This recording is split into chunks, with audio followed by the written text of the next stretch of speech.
Chine voter bribery.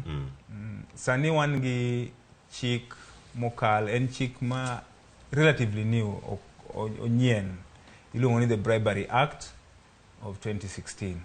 Bribery Act ni wachoni en makosa chiwo gi yudo. Koro both the giver and the receiver nigi shida ka. Koro kichiwo asoya kod kikao, both the receiver and the giver nigi shida kai.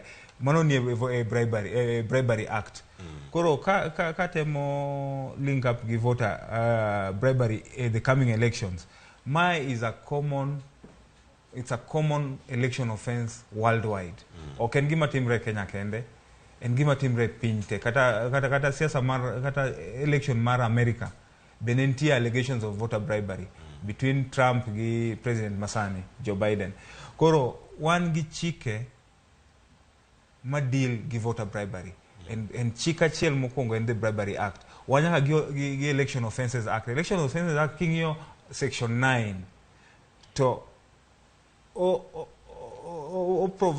consider bribery as an offense where it takes place during an election period.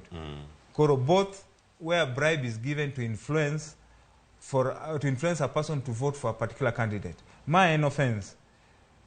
Koro voter bribery ni an offense both under the Election Offences Act and the Bribery Act.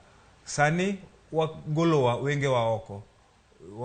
Migao mari ACC, migao ma DPP, migao ma DCI, wagolo wenge wa oko kabisa. Wadane no nito nga machiwo asoya ka.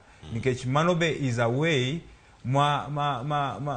wanya kwa IBC mondo bago, it's a ground to bar any candidate from further elections, future elections, kata elections masani. Ngamachiwo gi ngama imeyo duto ketho under the Bribery Act masani. Kaka sani yuke kaluo kata ngato maketo yuke yuka kopoge apoga kama ntie kata udhi mako jadi.